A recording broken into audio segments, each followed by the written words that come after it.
Muy buenas tardes, familia Viña Maipú. Otro jueves más me toca compartir la palabra el día de hoy. Mi nombre es Gonzalo Muñoz y el Señor puso en mi corazón darte una palabra de ánimo en el día de hoy. El título del mensaje se llama Nuestro futuro será mejor. Nuestro futuro será mejor. Y antes que podamos orar para comenzar a entregar el mensaje, quiero que me acompañes en Hechos 3:19. Capítulo 3, versículo 19 del libro de Hechos, y dice así: Ahora pues arrepiéntanse de sus pecados y vuelvan a Dios para que sus pecados sean borrados.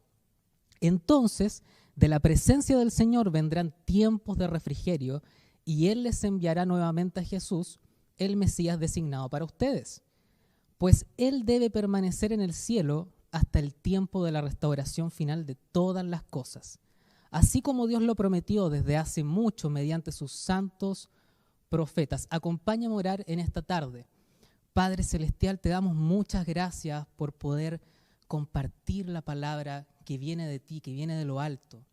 Yo te pido en este momento que sea tu Espíritu Santo sembrando en los corazones de mis hermanos la palabra que voy a entregar en el día de hoy. Te pido que me des palabras de gracia y de verdad, no solamente de gracia, sino que también de verdad. Padre, esto te lo pido en el nombre poderoso de tu Hijo Jesucristo. Amén y amén. En tiempos donde hay crisis, en tiempos donde hay crisis económica, hay crisis política, hay crisis social, hay crisis sanitaria, tenemos la pandemia, tenemos el COVID-19, tenemos seres amados, cercanos nuestros que han fallecido. Tenemos altos niveles de contagio, pero a pesar de todas estas cosas, el Señor pone en nuestros corazones esa mentalidad de que nuestro futuro va a ser mejor. Todo aquel que está en Cristo Jesús, su futuro va a ser mejor. Y bueno, la palabra que voy a entregar el día de hoy, ya leímos el texto central, quiero darte un poco el contexto de esto. Y el contexto se encuentra en el capítulo 3 de Hechos, donde el tema central de ahí es un cojo que es mendigo y que es sanado. Ese mendigo que estaba ahí en la puerta del templo, en el pórtico de Salomón, todos los días lo traían, dice, a la puerta del templo a pedir dinero, a pedir limosna. Y dice la palabra de Dios que iba Juan e iba Pedro. Iban caminando como era de costumbre a las 9 de la mañana y de repente el mendigo les pide dinero. Pedro y Juan lo miran a los ojos y el mendigo pensaba que Juan y Pedro le iban a dar dinero. Pero resulta que Pedro le dice, y esto está escrito en Hechos 3:6, Pedro le dijo: yo no tengo plata ni oro para ti, pero te daré lo que tengo. En el nombre de Jesucristo de Nazaret, levántate y camina. La palabra de Dios dice que el cojo se paró, se levantó, empezó a alabar a Dios, empezó a adorarlo y entró al templo junto con Juan y junto con Pedro. El tema es que la gente se asombraba. A lo mejor el ejemplo que voy a poner es un poco trágico, pero cuando hay un accidente en la calle, la gente empieza a ver y se empieza a acercar a ver qué pasa. Y esto pasó con el mendigo que había sido sanado. La gente se comenzó a acercar y empezó a asombrarse y a maravillarse porque ya conocían a ese mendigo que era cojo y ya no era cojo, sino que estaba andando, estaba caminando. Entonces Pedro comienza a levantar la voz y comienza a predicar a Jesucristo.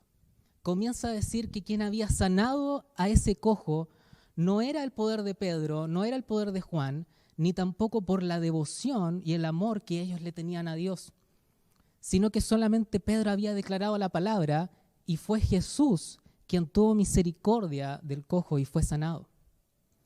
Entonces la gente comenzó a escuchar a Pedro y Pedro seguía hablando hasta que llegó al capítulo 3 de Hechos, versículo 19, que dice así: ahora pues, arrepiéntanse de sus pecados y vuelvan a Dios para que sus pecados sean borrados.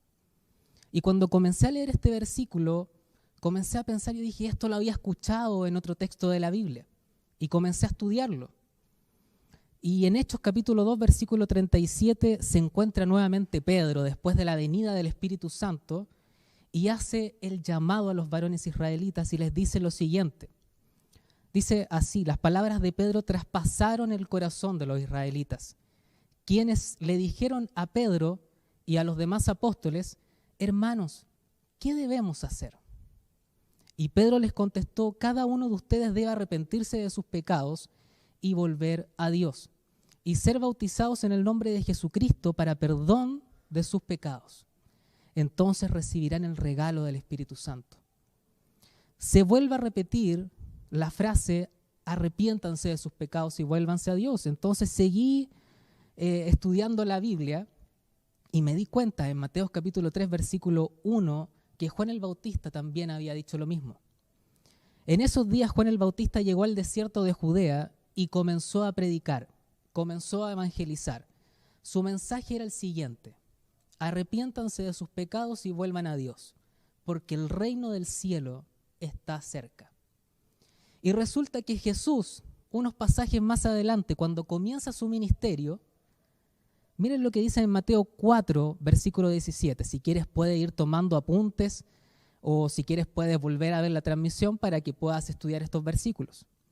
Jesús dice así: a partir de entonces Jesús comenzó a predicar: arrepiéntanse de sus pecados y vuelvan a Dios, porque el reino del cielo está cerca. Entonces empezamos a ver que esta frase, arrepiéntanse y vuélvanse a Dios, comienza a ser común en el evangelismo, comienza a ser común en la prédica de Pedro, de los apóstoles, de Juan el Bautista, en los tiempos de Jesús y de Jesús. Entonces, yo quiero hablar sobre qué significa arrepentirnos. Quiero hablar en este punto, qué significa arrepentirnos. Entonces, la palabra arrepentimiento comencé a buscarla en distintos diccionarios bíblicos, pero también tenemos que tomar en consideración que el Nuevo Testamento fue escrito en griego. Entonces, muchos de los diccionarios son griegos que nos ayudan a comprender los conceptos del escrito que nosotros tenemos, de la traducción en español. Entonces, el diccionario de griego bíblico dice arrepentirse. Tiene que ver con un cambio de vida basado en un cambio completo de actitud y de pensamiento en lo relativo al pecado y la rectitud. Otra definición de arrepentimiento la encontré en el léxico griego-español y dice arrepentirse de, cambiar de actitud, cambiar la manera de vivir. Entonces yo lo resumí en esto: arrepentirnos es cambiar nuestra forma de pensar, pero también en nuestra forma de actuar. No es solamente cambiar nuestros pensamientos, cambiar nuestros principios, sino que también es llevarlo a cabo, es ponerlo en práctica. Sabemos que la palabra arrepentimiento tiene cosas positivas y tiene cosas negativas, según lo que podemos entender. Por ejemplo, tú que nos estás viendo por primera vez, a lo mejor has escuchado a muchos predicadores en las calles, en los tiempos que se podía predicar en las calles, decir arrepiéntanse de sus pecados, arrepiéntanse, arrepiéntete pecador, y muchos se burlaban de eso, porque no sabían qué significa arrepentirse. Arrepentirse no consiste solamente en llorar, tener tristeza. Arrepentirse significa reconocer que estoy haciendo algo equivocado, cambiar esa forma de pensar y llevarla a la práctica. Cambiar mi forma de pensar. Entonces, en el versículo 19, capítulo 3 de Hechos, dice que si ustedes se arrepienten y se vuelven a Dios, sus pecados van a ser borrados. Cuando Dios borra algo, lo borra de forma definitiva, lo borra de forma completa. Él no se acuerda más de tu pecado y de mi pecado. Entonces, tú que me estás viendo por primera vez o llegaste a esta transmisión por primera vez, la primera decisión que debes tomar si tú quieres seguir a Cristo es creer en Él, es confiar en Él. Si tú el día de ayer no creías en Jesús y hoy estás escuchando esta palabra y a lo mejor estás diciendo, sí, me está haciendo sentido esta palabra, ¿qué pierdo con creer en Jesús? Entonces, tomo la decisión de creer en Jesús. Tomo la decisión de creer en Jesús y desde ese momento todos tus pecados son borrados. Pero ¿qué pasa desde ahí en adelante? Creo en Jesús, pero a lo mejor voy a seguir pecando, voy a seguir cayendo. Entonces es necesario que yo tenga una renovación de mis pensamientos, una renovación de mi entendimiento para yo ponerlo en práctica. Día a día tenemos que ir renovando nuestro pensamiento. Pero a lo mejor tú te debes preguntar qué tipo de pensamiento. Porque a lo mejor creo yo que lo estoy haciendo bien, estoy haciendo todo bien, pero a lo mejor no estoy haciendo todas las cosas bien. Entonces es necesario de ir a la Biblia día a día, de leer los evangelios. Si a lo mejor llevas poco tiempo en el evangelio, te aconsejo que veas los evangelios, que lo puedas estudiar, que lo puedas leer. Y de ahí tu pensamiento va a ir siendo renovado, vas a ir llevándola a la práctica. Y cuando lo llevas a la práctica, tus pecados van a ir siendo borrados. Desde que creíste en Jesús en adelante, ¿vas a pecar? Sí. No te digo que no vas a pecar. ¿Vas a caer? Sí, vas a caer, porque a mí también me pasa. A ti también te va a pasar. Entonces, la idea es que nuestros pecados vayan siendo borrados, y eso es en un constante renovar de nuestro pensamiento en las enseñanzas de Jesús. Entonces, ¿cuál es el resultado? Y aquí comienzan a venir las buenas noticias, porque lo primero es lo que debemos hacer cuando llegamos al cristianismo, lo que debemos hacer cuando estamos caminando con Jesús. Pero ¿cuál es el resultado? ¿Cuál es el resultado de seguir a Jesús y poner en práctica las enseñanzas de Jesús? Y yo te quiero leer Hechos capítulo 3, versículo 20, que es parte del texto central, y dices, entonces, o sea, después de haber creído en Jesús, después de comenzar a renovar nuestro entendimiento y poner en práctica las enseñanzas de Jesús, de la presencia del Señor vendrán tiempos de refrigerio, y Él les enviará nuevamente a Jesús, el Mesías designado para ustedes. El Señor traerá tiempos de refrigerio a tu vida. Así como lo trae conmigo, lo va a traer contigo. Va a traer tiempos de refrigerio. Entonces comencé a ver distintas versiones de la Biblia y salía lo siguiente: que el Señor traerá tranquilidad a tu vida. Yo no sé qué estás pasando, yo no sé en qué contexto está tu vida, yo no sé qué situaciones estás pasando. A lo mejor estás inquieto, a lo mejor estás con crisis de ansiedad, a lo mejor estás con crisis de pánico, no lo sé. Yo lo he pasado y por eso te digo, puede ser que tú estés en esa situación, pero te digo, vendrán tiempos de refrigerio, vendrán tiempos de tranquilidad a tu vida. El Señor traerá paz, tranquilidad a tu vida. Otra versión decía, vendrán tiempos de consolación, vendrán tiempos de consuelo de parte del Señor. Yo te quiero decir en esta tarde y anoche que el Señor traerá tiempos de consuelo.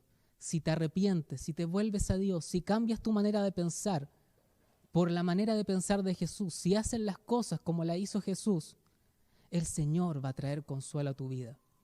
A lo mejor en estos tiempos de pandemia falleció una persona muy amada, muy querida tuya. No lo sé.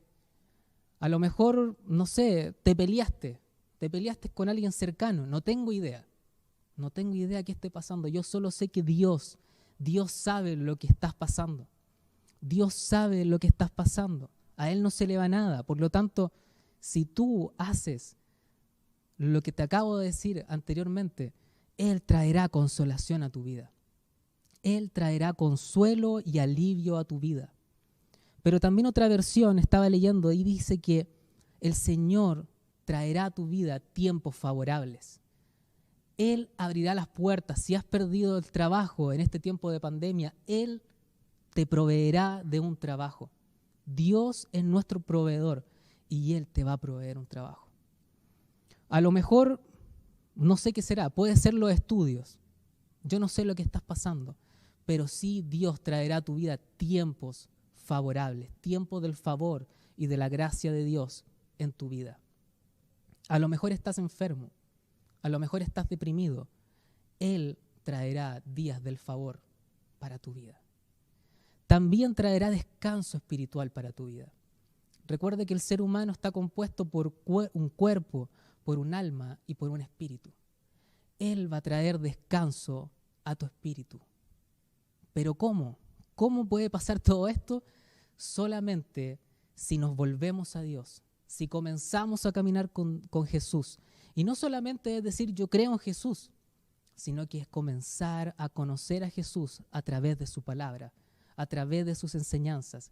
Y a medida que vamos conociendo su palabra y las vamos poniendo en práctica, van a venir tiempos de consuelo, van a venir tiempos de refrigerio, van a venir tiempos favorables de parte de la presencia de Dios. Hechos capítulo 3, versículo 21. Dice, pues Jesús debe permanecer en el cielo hasta el tiempo de la restauración final. Y quiero que te quedes con ese concepto, el tiempo de la restauración final. En el punto pasado estábamos viendo lo que Dios traería en este tiempo a tu vida. Lo que va a traer en este tiempo a tu vida, en esta vida. Pero ahora yo te voy a hablar de lo que Dios va a traer a tu vida en el tiempo de la restauración final. Así que quiero que me pongas atención con esto. Tiempo de la restauración final de todas las cosas. Así como Dios lo prometió desde hace mucho mediante sus santos profetas. Ese es el versículo 3, capítulo 3, versículo 21 del libro de Hechos. Pero yo te quiero mostrar un ejemplo en esta tarde de cómo Dios restauró a Job. Cómo Dios restauró a Job en la tierra, para después poder contarte cómo Dios te va a restaurar en la vida eterna, en el cielo nuevo y en la tierra nueva. Quiero que me acompañes al último capítulo de Job, capítulo 42, versículo 10 en adelante. Y aquí vienen las cosas buenas, aquí vienen las cosas positivas. Por eso este mensaje se llama Nuestro futuro será mejor. ¿La estás pasando mal hoy? Tu futuro con Jesús será mejor. Así que quiero que me acompañes a Job 42:10 y dice así. Cuando Job oró por sus amigos, el Señor le restauró su bienestar. El contexto de Job era un hombre justo, era un hombre devoto a Dios. Dios lo tenía como ejemplo, pero resulta que empezaron a venir pruebas a Job. Le empezaron a venir calamidades. Cuando uno comienza a leer el libro de Job y lo termina, se da cuenta que el 80% de ese libro son calamidades que le pasan a Job. Son conflictos que Job tiene con Dios. Pero llega un momento en que Dios, al final de Job, capítulo 42, en el que Job se arrepiente. Job se arrepiente ante Dios y le dice, ¿sabes qué? Tú todo lo puedes. Tú todo lo puedes. De oído te había escuchado solamente, pero no te había visto. Y hoy te veo y hoy sé que eres real. Hoy sé que tú todo lo puedes. Por lo tanto, estoy totalmente arrepentido. Y Dios vio el corazón de Job. Entonces, en el capítulo 42, versículo 10, dice, cuando Job oró por sus amigos, el Señor le restauró su bienestar. ¿Y qué cosas restauró Dios? Dice, es más, el Señor le dio el doble de lo que antes tenía. El Señor le dio el doble de lo que antes tenía. Y aquí no me voy a poner a hablar solamente de cosas materiales. No te voy a empezar a hablar de que Dios te pueda restaurar tu casa, te puede dar 2 o 3 terrenos, o puede aumentar tu sueldo al doble. No, no se trata de eso. No se trata de eso. Y vamos a ver cómo, de qué forma Dios restauró a Job. Dice que restauró su bienestar y de todo lo que él tenía en un principio le dio el doble. Yo no sé si esto te alegra, yo no sé si esto te da gozo por dentro. A mí, cuando yo comencé a leer esta palabra, a mí me dio gozo porque yo decía, el Señor va a restaurar mi bienestar. No solamente ahora, sino que también en la vida futura, en el cielo nuevo y en la tierra nueva. Job 42:11 dice así, entonces todos sus hermanos y hermanas y anteriores amigos vinieron y festejaron con él en su casa. Hicieron un carrete en la casa de Job. Hicieron un carrete en la casa de Job, vinieron sus hermanas, sus hermanos. Él estaba peleado con sus hermanos y hermanas. Él tenía conflictos con ellos. Se habían ido, lo habían dejado solo. Lo había perdido todo Job. Pero el Señor restauró las relaciones familiares. Restauró las relaciones familiares. Yo no sé en qué contexto te encuentras. Yo no sé qué problema estás pasando. A lo mejor puedes estar pasando situaciones familiares complejas. Pero aquí Dios le restauró a Job su familia. Y no solamente a su familia, sino que a sus amigos. Dice que sus amigos vinieron y festejaron con él en su casa. A lo mejor la estás pasando a mal. A lo mejor estás sufriendo con todo lo que estás viviendo en el contexto de esta crisis de pandemia, crisis personales, crisis familiares, crisis financieras, crisis políticas, crisis social. Todo esto nos afecta. Pero va a haber el tiempo, si nosotros nos arrepentimos, si nos volvemos a Dios, que Él va a restaurar a nuestras familias. Él lo va a hacer. Y mejor que como era en un principio. Así como le pasó a Job, también te va a pasar a ti. Dice que lo consolaron y lo alentaron. Llegaron de la presencia de Dios tiempos de refrigerio. Llegaron de la presencia de Dios tiempos de aliento de parte de Dios a Job. Y eso también va a ocurrir contigo.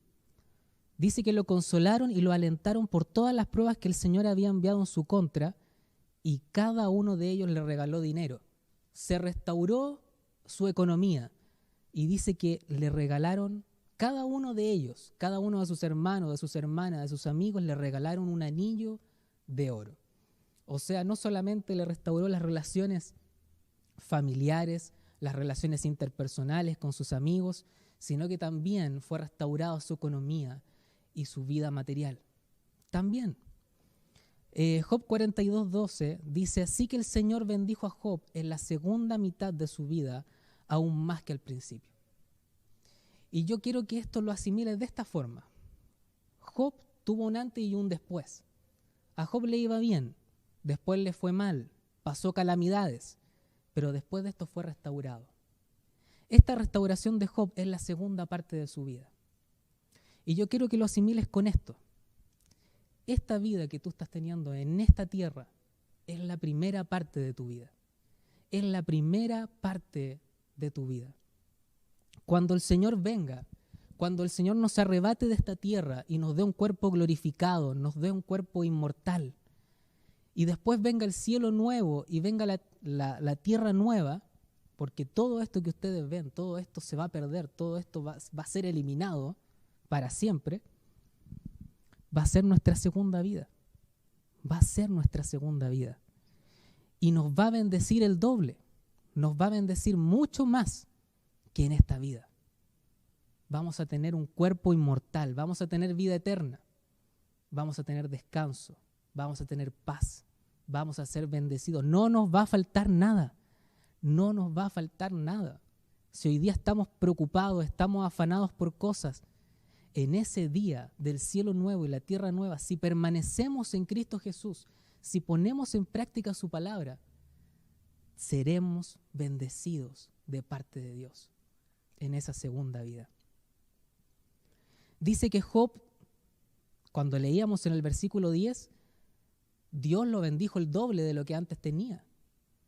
Y aquí vemos que en el versículo 12 del capítulo 42 de Job, dice así que el Señor bendijo a Job en la segunda mitad de su vida, aún más que al principio. Pues ahora tenía, y aquí está hablando del trabajo, aquí está hablando de su negocio. Ahora Job tenía 14,000 ovejas, o sea, antes tenía 7,000. Ahora tiene el doble. Tiene ahora 6,000 camellos, 1,000 yuntas de bueyes y 1,000 burras. Todo esto que te dije, divídelo en dos y eso era lo que tenía antes. Pero ahora tiene el doble de lo que tenía antes. ¿Qué hizo Job? No hizo nada. El Señor fue el que lo bendijo. Job no se afanó, no comenzó a trabajar, no comenzó a comprar estos burras, estos bueyes, estos camellos, estas ovejas. No lo hizo él, lo hizo Dios. Dios cuando bendice lo hace Él. No te afanes por las cosas de esta tierra. No te afanes por las cosas de esta tierra. Y eso también va para mí. Gonzalo, no te afanes por las cosas de esta tierra, sino que mira a Dios, que el Señor nos va a restaurar. A lo mejor hoy vemos como si fuera lejano esto, pero con todas las cosas que están pasando, yo te digo, se está cumpliendo la palabra de Dios y hoy es tiempo de que nos arrepintamos. Hoy es tiempo de que creamos en Jesús, cambiemos nuestra forma de pensar por la de Jesús y pongamos en práctica lo que hizo Jesús. Cuesta mucho. Podemos perder incluso cosas, pero Él nos va a bendecir y nos va a bendecir el doble. Job, en capítulo 42, versículo 13, siguiendo la historia, dice: además dio a Job otros 7 hijos y 3 hijas. O sea, además le dio hijos más de los que tenía antes y más hijas. Versículo 15 dice: en toda la tierra no había mujeres tan bellas como las hijas de Job. Seguramente antes eran las más bellas de la nación, pero ahora eran las más bellas de toda la tierra, de todo el planeta Tierra. Y su padre les dejó una herencia en su testamento junto con sus hermanos. Job 42, 16 dice: después de esto, Job vivió 40 años y pudo ver a 4 generaciones de sus hijos y de sus nietos. Le dio una larga vida, 140 años. Aproximadamente estamos viviendo 90, si es que más. Pero Job vivió 140 años y dice el versículo 17: luego murió siendo muy anciano, después de vivir una vida larga y plena. No dice vivió una vida larga y llena de tristezas. Dice plena. Plena es completo. Plena, imagínense todas las calamidades que pasó. Pero ahora que el Señor lo bendijo, no lo bendijo solamente económicamente, no lo bendijo solamente en su negocio, en su trabajo, lo bendijo también en la relación con las otras personas. Lo bendijo en cuerpo, lo bendijo en alma y lo bendijo en espíritu. Es completo, es maravilloso. O sea, eso también lo podemos vivir nosotros en esta tierra. Pero mira, hay un ejemplo de personas que dejaron todo por Jesús. Lo dejaron todo. Y estos fueron los apóstoles. Los apóstoles de Jesús dejaron todo por Él. Y Pedro le reclama esto. No sé si le reclama, pero le dice a Jesús. Quiero que me acompañes al Evangelio de Marcos, capítulo 10, versículo 28 en adelante, y dice así: entonces Pedro comenzó a hablar. Nosotros hemos dejado todo para seguirte, le dijo a Jesús. Nosotros hemos dejado todo para seguirte. Así es, respondió Jesús. Y les aseguro que todo el que haya dejado casa, o hermanos, o hermanas, o madre, o padre, o hijos, o bienes, y quiero que escuchen estos 2 conceptos, por mi causa, dice Jesús. No es por nuestros problemas, es por la causa de Jesús. Y por la buena noticia, o sea, es por el Evangelio. Si tú has dejado una de estas cosas que te nombré, mira lo que viene. Recibirá ahora. No dice mañana, no dice en el futuro, dice ahora, dice en esta tierra, recibirás ahora, a cambio 100 veces más, y aquí viene el conflicto, Yo quiero que entiendas bien esto, porque dice, a cambio recibirás 100 veces más el número de casas. Y esto no quiere decir que, o sea, el Señor me va a dar más casas, me va a dar más propiedades. No, no tiene que ver con eso. Si tú has dejado tu casa, has dejado tu padre, has dejado tu madre, has dejado tu esposa, has dejado tus hijos, no te estoy diciendo que lo hagas, pero si lo has hecho por causa de Jesús y el Evangelio, recibirás más casas donde estar. En más casas te van a recibir. Van a haber hermanos. Si has perdido hermanos de sangre, vas a tener a todos tus hermanos de la iglesia global, de la iglesia local. Van a estar ahí contigo. Vas a tener más madres en el Evangelio, vas a tener más padres en el Evangelio. Si no has podido tener hijos, o no tienes hijos, o perdiste a tu hijo, vas a tener más hijos espirituales ahora en esta tierra. Ahora en esta tierra. Y también dice bienes, sí, también el Señor restaurará, también el Señor te dará bienes, sí, ¿por qué no? Pero si tú has dejado algo, si tú has perdido algo, si tú has dejado lo que te estorbaba, el Señor te va a dar más. Pero te va a dar más para que se cumpla el propósito de Jesús en tu vida. No es para que tú te conviertas en algo, sino para que Jesús sea glorificado, para que la gloria se la lleve Jesús. Pero dice Jesús junto con persecuciones. Junto con persecuciones. Y las persecuciones no vienen por las malas decisiones que tú y yo tomamos. Las persecuciones de las cuales está hablando Jesús son las persecuciones por causa del Evangelio de Jesucristo. Son por causa de Jesús. ¿Vamos a sufrir persecuciones? Sí, vamos a sufrir persecuciones. Pero esto no tiene que ver, hay dos separaciones. Una son las malas decisiones que hemos tomado nosotros y otras son las persecuciones por la causa de Cristo. Por la causa de Cristo. Si tú has perdido algo en esta tierra por la causa de Cristo, Él te va a dar 100 veces más ahora. Ahora. Pero ahora escúchame bien. Y esto es el tiempo de la restauración final. Jesús dice, y en el mundo que vendrá, este mundo que vendrá, este sistema nuevo que vendrá, que será perfecto, será lleno de amor, lleno de justicia, lleno de paz, lleno de gozo. Será una tierra nueva, será un cielo nuevo. Dice, esa persona tendrá la vida eterna. Esa persona tendrá la vida eterna. Ya no vamos a morir, ya no nos vamos a enfermar, ya no vamos a tener depresión, ya no vamos a tener crisis de angustia, no vamos a tener crisis de ansiedad. Vamos a tener vida eterna, restauración completa en nuestro cuerpo, restauración completa en nuestra alma y restauración completa de nuestro espíritu. Estaremos con Dios eternamente en el cielo nuevo y en la tierra nueva. Capítulo 10, versículo 31 de Marcos. Dice, pero muchos que ahora son los más importantes, en ese día serán los menos importantes. ¿De qué día está hablando? En la tierra nueva y en el cielo nuevo. En el futuro que nos espera. En ese futuro que será mucho mejor.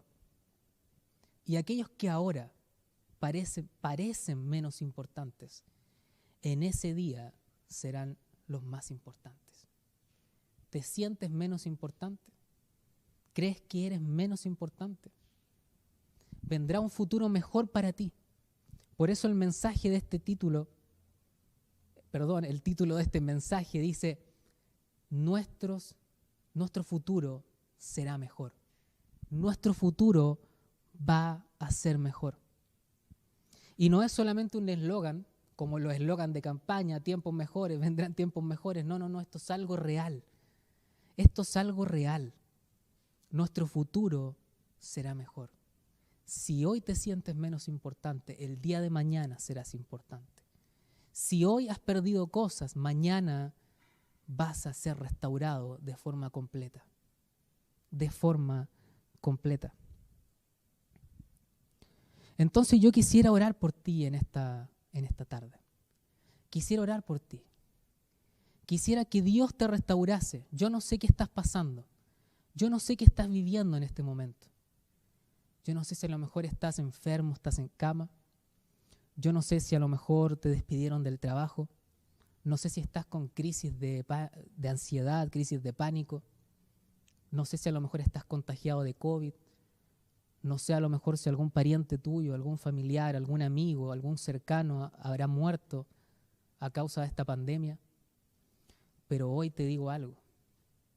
Si cambiamos nuestra forma de pensar por la de Jesús y si ponemos en práctica las enseñanzas de Jesús, para eso tenemos que ir a su palabra, para eso tenemos que ir a la Biblia, para eso yo te aconsejo que mires todos los jueves a las 8 de la noche la reunión de la viña y puedas escuchar palabra de Dios, puedas adorar a Dios. También los días domingos a las 11 de la mañana. Puedas conectarte a un grupo de conexión, puedas estar en algún discipulado para aprender si eres nuevo. Y si eres viejo también, hazlo. ¿Por qué no? Si hacemos eso y comenzamos a cambiar nuestra conducta, nuestra manera de vivir, tu futuro y mi futuro será mejor. Ahora, pero también en la tierra nueva y en el cielo nuevo. Así que yo te invito, quiero que cierres los ojos conmigo y puedas orar. No voy a hacer la oración de si quieres recibir a Cristo, sino que te dejo el desafío. Toma la decisión de seguir a Cristo. Sigue conectándote los jueves, sigue conectándote los domingos. Si tienes una Biblia, comienza a estudiarla. Parte por los evangelios que se encuentran en el Nuevo Testamento, Mateo, Marcos, Lucas, Juan. Comienza a hacerlo y tu vida comenzará a cambiar. Vendrán de la presencia de Dios tiempos de consuelo, tiempos de alivio, tiempos favorables para tu vida. Y en el día final, en nuestra segunda vida, tendrás vida eterna. No habrán problemas, no habrán situaciones que te hagan desesperar. Así que quiero que ores conmigo. Padre Celestial, ven Espíritu Santo a la vida de mis hermanos. Ven Espíritu Santo, ven a convencer de la palabra que he dado en esta tarde. Ven Espíritu Santo. Te pido en el nombre de Jesús que esta semilla, que esta palabra dé fruto. Dé fruto al 100%. Dé fruto al 100%. Padre Celestial, yo te pido en estos momentos que quienes están viendo por primera vez y estén sintiendo en sus pensamientos, en su corazón, en su cuerpo, que algo está ocurriendo en sus vidas, que hoy puedan tomar la decisión de seguirte. Padre, yo te pido por quienes tienen crisis de ansiedad, que vengan tiempos de tranquilidad a sus vidas. Si alguien tiene crisis de pánico, que vengan tiempos de tranquilidad a su vida. Tiempos favorables para que la libertad de Dios se haga presente en la vida de ellos. Padre Celestial, si alguien ha perdido su empleo, yo te pido en el nombre de Jesús que proveas de un empleo, que abras puertas. Pero por sobre todo te pido, Padre, que sean sanados de esta pandemia, que sean sanados de toda enfermedad, que sean sanados espiritualmente y que sean sanados en su cuerpo. Pero sobre todo te pido, Padre amado, que mis hermanos puedan tomar la decisión de seguirte, puedan tomar la decisión de comenzar a estudiar las Escrituras, de comenzar a escuchar predicaciones, de comenzar a adorar a Dios, de comenzar a alabar a Dios y poner en práctica lo que han aprendido para que así vengan tiempos de refrigerio. Creemos en que nuestro futuro será mejor, mucho mejor, doblemente mejor de lo que está ahora. Creemos en ti, Padre. Hemos creído en ti, por eso confiamos en ti y hemos visto lo que has hecho con cada uno de nosotros. Te damos muchas gracias, Padre Celestial, por este momento. Anima a mis hermanos, consuélalos en el nombre de Jesús. Amén y amén. Hermanos queridos, hermanos amados y amigos, ahora vamos a entrar en un momento de adoración. Así que te dejo con el equipo de adoración.